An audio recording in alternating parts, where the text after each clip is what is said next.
Welcome to my channel English study lovers. आज हम discuss करेंगे there is another sky poem by Emily Dickinson.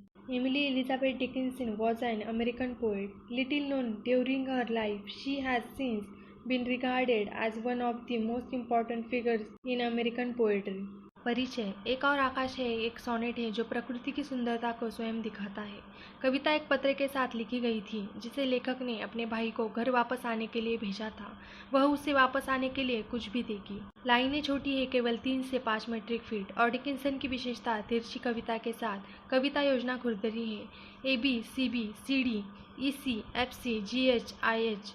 यह अभिनव sonnet खुद को 2 क्वार्टेन और एक सेसेट में विभाजित करता है, जो इसे अंग्रेजी और इतालवी सोनेट का एक सौम्य मेल बनाता है। There is another sky ever serene and fair, and there is another sunshine, though it be darkness there। एक और आकाश है कि पहली 4 पंक्तियों में वक्ता उस पंक्ति का उपयोग करके शुरू होता है जिसे बाद में शीर्षक के रूप में इस्तेमाल किया जाने लगा। डिकिंसन की कविता अक्सर बिना शीर्षक के चली जाती थी। उन्हें आमतौर पर पहली पंक्ति या किसी संख्या से जाना जाता है। वक्ता का सुझाव है कि आकाश के अलावा एक और आकाश है जिससे श्रोता पहले से परिचित है। इस आकाश के नीचे सब कुछ शांत निष्पक्ष है। एक और धूप, भले ही वहाँ अंधेरा हो। हालांकि इस बिंदु पर यह पूरी तरह से स्पष्ट नहीं है कि इन पंक्तियों का क्या उल्लेख है। जैसे जैसे वक्ता आगे बढ़ता है, यह स्पष्ट हो जाता है कि वह एक विस्तृत आध्यात्मिक दंभ के माध्यम से अपने लेखन का वर्णन कर रही है। लिखते समय वह अपनी दुनिया बना सकती है जहाँ सब कुछ वैसा ही रहता है जैसा उसने मूल रूप से चित्रित किया था, और वह समय के कहर के अधीन नहीं है। Never mind faded forest Austin, never mind silent field, here is a little forest whose leaf is evergreen. अगली 4 पंक्तियों में वह अपने भाई ऑस्टिन को संबोधित करती है। वह इस आदमी को फीके जंगलों और भौतिक दुनिया के खामोश क्षेत्रों को नजरअंदाज करने के लिए कहती है, बल्कि उसे उस छोटे से जंगल में आना चाहिए जिसे उसने नए आकाश के नीचे बनाया है। वहाँ पत्ता सदाबहार है।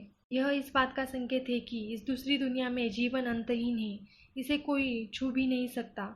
Here is a brighter garden where not a frost has been. In its unfading flowers, I hear the bright bee hum. Prithee, my brother, into my garden come. वक्ता इन पंक्तियों में अपने बगीचे का वर्णन करना जारी रखती है। वह अपने द्वारा बनाई गई दुनिया की तुलना करने के लिए उज्जवल शब्द का उपयोग करती है जिसमें हर कोई शारीरिक रूप से रहता है। यह एक ऐसी जगह है जहाँ न कभी कोई था और न ही कभी कोई पाला होगा। यह मृत्यु, परिवर्तन और कुछ भी नकारात्मक होने का संकेत है कि वास्तविक दुनिया में एक वास्तविक जोखिम है। फूल अमर होते हैं, वे अपनी सुंदरता को खोए बिना हमेशा के लिए जीवित रहते हैं। जीवन के अन्य रूप भी हैं, जैसे उज्जवल मधुमक्खी। इन गर्म और उज्जवल छवियों को अंतिम दोहे या शेक्सपियर के सोनेट के अंत में 2 पंक्तियों के सेट के साथ समाप्त किया गया है। कवि अपने भाई ऑस्टिन से अपने बगीचे में आने के लिए उसे अपने उपनाम प्रीति से बुलाता है।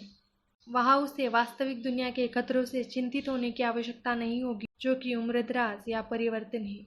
कविता समाप्त होती है, मेरे बगीचे में आओ, अपने भाई को निमंत्रण भेजना और उसे याद दिलाना कि उनका घर हमेशा उनका घर रहेगा।